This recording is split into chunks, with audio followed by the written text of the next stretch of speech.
मैं 5 भाइयों की इकलौती बहन थी और मैं बहुत ज्यादा खूबसूरत थी, लेकिन मैं ज्यों-ज्यों बड़ी हो रही थी, अब्बा मुझे छत पे जाने से मना करते थे क्योंकि वहाँ एक कमरा था जो कई सालों से बंद था, जिसको हर वक्त ताला लगा रहता था। अब्बा ने मुझे वहाँ जाने से मना किया हुआ था। मुझे अब शक होने लगा था क्योंकि अब्बा वहाँ हर रोज शाम के टाइम जाते और सुबह सवेरे वहाँ से निकलते। मैं राज जानना चाहती थी। एक दिन मैंने चाबी चुरा ली और डरते हुए दरवाजा खोला तो सामने का मंजर देखकर मेरी रूह लरज गई क्योंकि वहाँ तो 4 औरतें। मेरा नाम इशाल है और ये नाम इसलिए मुझे दिया गया क्योंकि मैं बेहद हसीन थी और मेरी आंखें सब्ज थी। मैं 5 भाइयों की इकलौती बहन थी। हम हमारी खानदानी हवेली में रहते थे। मेरे वालिद साहिब इलाके के सबसे बाअसर, नेक और अमीर इंसान थे। इलाके में मेरे वालिद साहब की बहुत इज्जत थी। लोग अपने मसाइल हल करवाने के लिए इनके पास आते थे और वो जरगों में भी जाया करते थे। वो बहुत दीनदार और नेक इंसान माने जाते थे। मेरे 5 भाइयों को मेरे वालिद साहब ने मुल्क से बाहर भेज दिया था क्योंकि हमारे खानदान में लड़के तालीम हासिल करने के लिए मुल्क से बाहर जाते थे,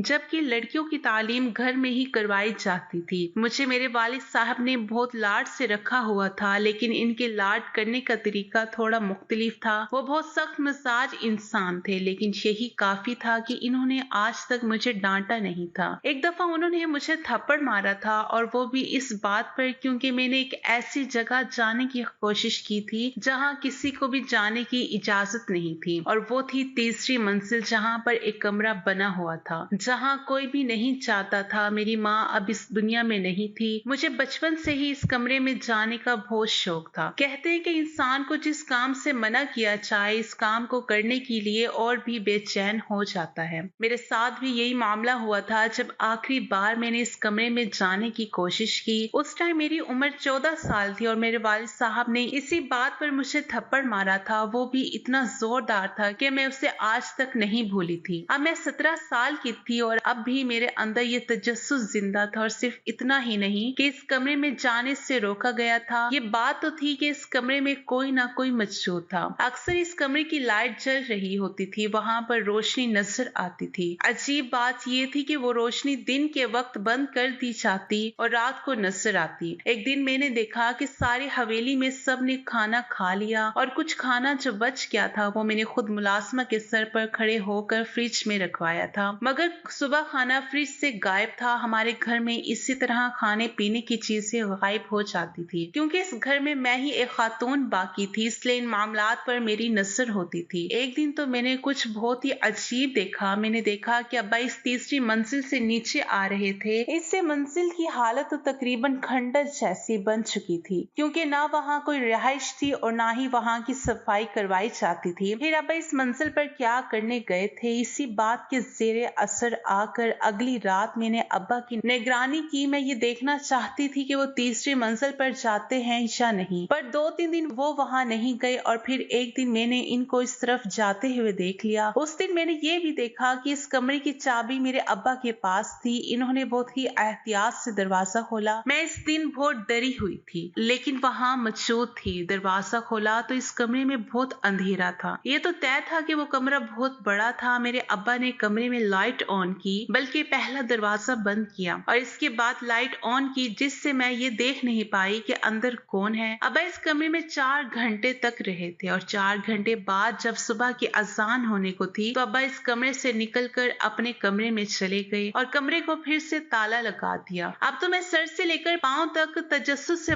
भर गई थी। वहाँ 4 घंटे तक अब्बा का क्या काम था? भला कोई खाली कमरे में 4 घंटे तक क्या कर सकता है? मैंने इरादा कर लिया कि मैं ये जान कर ही रहूंगी कि इस कमरे में कौन है, लेकिन इसके लिए मुझे सबसे पहले इस कमरे की चाबी हासिल करनी थी और ये काम भी बहुत मुश्किल था। मैंने चाबी चोरी करने का प्लान ही बनाया, बल्कि निशान एक साबुन के टुकड़े पर ले लिया और हवेली की सबसे भरोसेमंद मुलाजमा से कहा कि वो ये चाबी बनवा कर लाए। 1 हफ्ते तक चाबी मेरे हाथ में आ चुकी थी, जो बिल्कुल इस नकल थी जो चाबी अब्बा के पास थी। किस्मत से अब्बा रात के लिए कहीं गए हुए थे। मुझे बता कर गए थे कि रात को घर नहीं आएंगे, इसलिए मुझे ये आज ही रात करना था। मैं डरी हुई तो बहुत थी, पर मैंने इरादा कर लिया क्योंकि आज की रात का ही मेरे पास मौका था। रात का वक्त था। मैं नहीं जानती थी थी कि आज मेरे अंदर इतनी हिम्मत कहाँ से आ गई थी कि मैं इस जगह जा रही थी जहाँ जाने के बारे में मैंने सोचा तो बेशक था, लेकिन कभी भी मेरे अंदर इतनी हिम्मत पैदा नहीं हुई थी। और आज मेरे कदम इस तरफ बढ़ रहे थे। कदम कदम पर मुझे एहसास होता कि कहीं कोई मेरे पीछे तो नहीं आ रहा। मैं बार बार पीछे मुड़ कर देखती थी। मैं अभी से ही पसीने से शराबोर हो रही थी कि आगे चलकर मेरे सामने क्या होने वाला था। मेरे हाथ में इस कमरे की चाबी थी। इसे मैंने बड़ी मुश्किल से हासिल किया था और अब मैं इस कमरे के सामने खड़ी थी। मुझे इस कमरे के अंदर जाना था, लेकिन मुझे अभी से ही डर लग रहा था। मैंने कांपते हाथों से चाबी को ताले में डाला और चाबी घुमाई। एक नजर मैंने पीछे पलट कर देखा, पर पीछे कोई नहीं था। इतना तो मैं जानती थी कि अगर आज मैं पकड़ी गई और अब्बा ने मुझे यहाँ देख लिया तो सिर्फ थप्पड़ से काम नहीं चलेगा। शायद वो मुझे भी हवेली के किसी कमरे में बंद कर देंगे। मैंने दरवाजा खोला तो कमरे में अंधेरा था। मैंने जैसे ही लाइट ऑन की, मेरी आंखें चौंक गई। लाइट की रोशनी से नहीं, बल्कि सामने का मंजर देखकर। वहां कुछ ऐसा मौजूद था जिसे देखकर मेरी रूह लरस उठी थी। मेरी सोच इस तक कभी गई ही नहीं थी कि इस कमरे में क्या हो सकता था। इस कमरे में 4 औरतें कैद थीं, जिसमें से एक औरत बहुत बूढ़ी लग रही थी और 3 औरतें तकरीबन मेरी उम्र के आसपास की थीं। वो 3 लड़कियां शायद मुझसे कुछ साल बड़ी या कुछ साल छोटी मालूम हो रही थीं। इनकी हालत बहुत बुरी थी। इनके कपड़े फटे पुराने और इनके सोने के लिए कमरे में सिर्फ एक चटाई थी जिस पर तकिए भी नहीं रखे गए थे। वो खुद भी थोड़ा बहुत साफ कर लिया करती थी, लेकिन कभी भी इस कमरे को पानी से धोया नहीं गया था। इसकी वजह से वहाँ एक अजीब सी बू आ रही थी। वो औरतें कम रूहें ज्यादा लग रही थी क्योंकि इनकी हालत इस कदर अबतर थी। अभी मैं खड़ी हैरान होकर इनको देख ही रही थी कि इनमें जो बूढ़ी औरत थी वो आकर मेरे गले लग गई और मुझे पागलों की तरह खुद में समाने लगी। मैं इसकी हरकत से डर गई, चूंकि मैं इसकी हरकत की वजह नहीं जानती थी। मैं इसे खुद से दूर करने लगी और इसे धक्का देकर दूर किया। ये क्या कर रही हो तुम? कौन हो तुम? तुम्हें यहाँ किसने कैद किया है? कौन हो तुम? सब जल्दी से बताओ मुझे। मैं खुद भी बहुत डरी हुई थी, लेकिन मैं ये जानना चाहती थी वह सब कौन थी। इन्होंने मेरे सवाल का जवाब ना दिया, बल्कि आपस में बातें करने लगी। एक लड़की ने इस बूढ़ी औरत को कहा कि आपको क्या हो गया है माँ? क्या आप इस लड़की को जानती हैं? तो वो बूढ़ी औरत रोते हुए कहने लगी, ये तो मेरी मरियम है। मैं इसे क्यों नहीं पहचानूंगी? ये बात सुनकर मैं और वो तीनों लड़कियां भी बहुत हैरान और परेशान लग रही थी। वो बूढ़ी औरत बहुत ज्यादा रो रही थी। रोते रोते कहने लगी, मैं तेरी माँ हूँ मरियम, मेरे पास आ जा मेरी बच्ची, मैं तेरी माँ हूँ। मैं जानती थी कि वो मेरी माँ नहीं है। मेरी माँ का नाम तो अस्मा था, जिनकी तस्वीर भी मैंने देखी हुई थी और 15 साल तक मैं इन्हीं के साथ रही थी। जब मैं 15 साल की थी तो अस्मा बीबी जानी मेरी माँ इस दुनिया से चली गई थी। ये औरत मेरी माँ कैसे हो सकती थी? मैंने तो इसे आज से पहले कभी देखा भी नहीं था। लड़कियां इस औरत को अपनी माँ कह रही थी और वो औरत मुझे अपनी बेटी कह रही थी। बात की कुछ समझ नहीं आ रही थी। वो औरत रोते हुए बार बार मुझे अपनी तरफ बुलाती तो कभी मेरी तरफ बढ़ने की कोशिश करती। मैं झंझला गई और चला कर पूछा, तुम सब कौन हो और यहाँ क्या कर रही हो? तो वो औरत मुझे बताने लगी कि वो कौन है। इसने कहा कि मेरा नाम मारिया है और मैं तुम्हारी माँ हूँ बेटा। ये तीनों ही मेरी बेटियां हैं, तुम भी मेरी बेटी हो और वो 5 भाई जिनको तुम अपना भाई कहती हो वो भी मेरी ही औलाद हैं। मैं इस दुनिया की सबसे बदनसीब माँ हूँ। तुम्हारा बाप अशरफ जो आज इस इलाके का वली वारिस बना हुआ है, शानदार हवेली का मालिक है, कभी इसके पास 2 वक्त की रोटी भी नहीं होती थी और ये दौलत कमाने के मुख्तलिफ तरीकों में पड़ा रहता था। इसको एक पीर बाबा मिला जिसने इसको एक अमल बताया। इसने इसका हाथ देखा और कहा कि जब तक तुम्हारे घर में एक सब्ज आंखों वाली बेटी पैदा नहीं होगी तुम गुर्बत में ही पड़े रहोगे, लेकिन जब वो बेटी तुम्हारे घर में पैदा हो जाए तो फिर तुम्हें दुनिया के सामने सिर्फ इसी को अपनी बेटी कहना पड़ेगा। तुम्हारे बाप ने जब ये सब पता करवाया तो इस वक्त हमारे 3 बेटे थे और 2 बेटियां थी, लेकिन इनकी आंखें सब्ज नहीं थी। इसके बाद हमारे घर में मजीद 2 बेटे और 1 बेटियां और आ गई। इसमें भी बेटियों की आंखें सब्ज नहीं निकली। फिर तुम इस दुनिया में आई और तुम्हारे इस दुनिया में आने के 1 हफ्ते के बाद ही तुम्हारे बाप का एक दोस्त अपने सब कुछ तुम्हारे बाप के नाम करके इस दुनिया से चला गया। ये इसी की हवेली है और इसी का कारोबार है। इस शख्स का इस दुनिया में कोई भी नहीं था। तुम तुम्हारे बाप की खुशकिस्मती बन गई और इसने कहा कि ये सब तुम्हारी वजह से हुआ है। इसको अपनी बाकी बेटियों से नफरत हो गई और इसने मुझसे कहा कि मैं अपनी इन तीनों बेटियों को किसी के हवाले कर दूं या इनको दूर ले जाऊं और सिर्फ तुम ही मेरी बेटी कहलाओ, मगर मैं ऐसा नहीं कर सकती थी। मैं तो माँ हूँ, चूंकि मेरे लिए तो मेरी सारी औलाद बराबर थी और तुम्हारे बाप के सर पर गोया भूत सवार था। वो ये जान गया था और इस बात पर बेइज्जत हो गया था कि तुम्हारी वजह से ही इसे दौलत मिली है, इसलिए अब सिर्फ तुम ही इसकी बेटी हो। मुखालफत करने पर इसने मुझे और मेरी तीनों बेटियों को यहाँ पर कैद कर दिया और हम 17 साल यहाँ पर कैद हैं। जिस आसमा बीबी को तुम अपनी माँ समझती हो, तुम्हारी माँ नहीं बल्कि तुम्हारे बाप की कजन थी, जिसके साथ तुम्हारे बाप के गलत ताल्लुकात थे। लेकिन इस बात को भी मैंने इसलिए बर्दाश्त किया था कि मैं इसके बच्चों की माँ थी। लेकिन फिर इसने हमें यहाँ कैद कर दिया और अस्मा बीमार होकर इस दुनिया से चली गई। मैंने 17 साल से ना तो अपने 5 बेटों को देखा है और ना ही तुम्हें देखा है। मेरे दिल पर क्या गुजर रही है ये सिर्फ मैं ही जानती हूँ। मेरी बच्ची, कुछ करो, हमें यहाँ से निकालो। मुझे मेरी माँ की बातों पर यकीन आ गया। तभी मेरा बाप मुझे इस कमरे से दूर रखता था, जबकि खुद यहाँ आया करता था। वो तीनों मेरी बहनें थी और माँ की हालत बहुत बुरी थी। मेरी आंखों में आंसू भर आए। मैं भी अपनी माँ और बहनों के गले लग गई और रोने लग गई। मैंने सोच लिया कि मैं यहाँ से सीधी अपने कमरे में जाऊंगी और पुलिस को कॉल करूंगी, मगर जैसे ही मैं बाहर की तरफ पलटी, हम सबकी जैसे रूह फना हो गई और मेरे वालिद साहब खड़े थे और इनकी आंखों में गुस्सा साफ नजर आ रहा था। मैं ये सोचकर आगे बढ़ी कि मैं तो इनकी लाडली बेटी हूँ, तो मुझे कुछ नहीं कहेंगे और मेरी बात जरूर मानेंगे। अब आपने ये क्या किया है? आपने बिल्कुल अच्छा नहीं किया। ये मेरी माँ है और ये मेरी बहनें हैं। आप प्लीज इनको यहाँ से निकाले और बाहर ले जाएं। ये कितनी बुरी हालत में है, इनका क्या कसूर है? अब्बा, इन पर ये जुल्म ना करें और इनको यहाँ से निकाले। मैं बोल ही रही थी कि अब्बा का जोरदार थप्पड़ मुझे जमीन पर ले गया, जबकि मेरी माँ ने मुझे गिरने से बचाया। मेरे बाप को बहुत गुस्सा आ चुका था। इसने कहा कि जब मैंने तुम्हें मना किया था कि तुम यहाँ नहीं आ सकती, तो तुम यहाँ क्यों आई हो? मुझे धोखा दिया, नकली चाबी बनवाई। तुम्हारे अंदर इतना धोखा और बहादुरी कहाँ से आ गई? तुम भी इसी काबिल हो कि अपनी माँ और बहनों के साथ यहीं पर रहो। मुझे अब तुम्हारी भी जरूरत नहीं है। मैं हैरान व परेशान रह गई कि सारी जिंदगी मुझसे लाड करने वाले बाप ने आज मुझे भी यहीं फेंक दिया। जाहिर सी बात है कि जब इसका दिल अपनी तीनों बेटियों के लिए इतना सख्त हो सकता था, तो फिर मेरे लिए भी हो सकता था। मुझे तो वो सिर्फ इसलिए मोहब्बत करता था कि समझते थे कि शायद मेरी वजह से इनको दौलत मिली है। मुझे समझ नहीं आ रहा था कि मैं क्या करूं। अगर मैं पुलिस को भी किसी तरह बुला लेती तो पुलिस भी अब्बा की वाकिफ कार थी। पुलिस वाले तो अब्बा को सलाम ठोका करते थे और खानदान में ऐसा कोई नहीं था जो आकर अब्बा से टक्कर ले पाता। मैं एक ही कॉल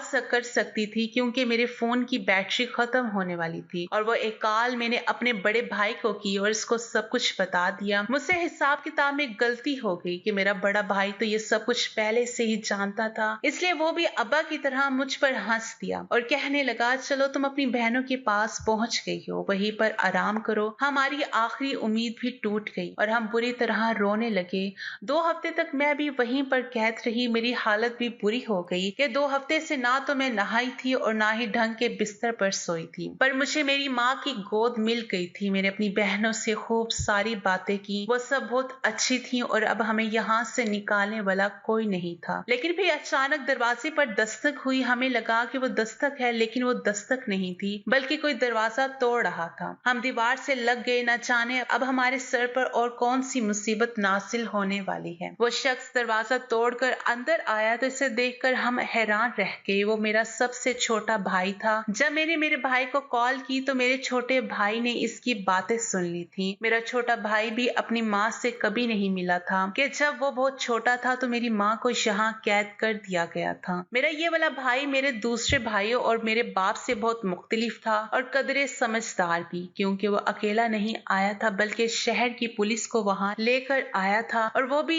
SHO को मेरा भाई ही मदई बनाया और मेरे बाप के खिलाफ मेरी माँ और बहनों को हब्से बेचाह में रखने का केस करवाया और हमें वहाँ से निकाला। मेरे बाप को पुलिस पकड़ कर ले गई और मेरा भाई हम सबको वहाँ से निकाल कर शहर ले आया। इसने मेरे बाप की दौलत से इतना हिस्सा निकाल लिया था कि इसने हमारे लिए घर लिया और एक छोटा सा कारोबार भी शुरू कर दिया। मेरा बाप बहुत असरो रसोख वाला था, लेकिन फिर भी इस केस से निकलने के लिए उसे बहुत हाथ पैर मारने पड़े और 7 साल हो गए, जबकि मेरा दूसरा भाई भी हमारे पास वापस आ गया और तीसरा भी। अब हम 3 भाई और 4 बहनें साथ रहती हैं। मेरी अम्मी दुआ करती हैं कि मेरे दोनों भाइयों को भी अल्लाह हिदायत दे और वो भी हमारे पास लौट आए, हमारी जिंदगी पहले से बेहतर हो जाए। हमारी जिंदगी पहले से बेहतर है, हम लोग एक साथ रहते हैं और अपनी जिंदगी अच्छे तरीके से गुजार रहे हैं। नाज़रीन, इंसान के लालच का प्याला कभी नहीं भरता, क्योंकि इसमें नाशुक्री के सुराख होते हैं जो इसको कभी भरने नहीं देते। अगर आपको हमारी कहानी पसंद आई है तो लाइक करें, शेयर करें और हमारे चैनल को सब्सक्राइब करें। अगली कहानी तक के लिए इजाजत दीजिए। अल्लाह हाफिज।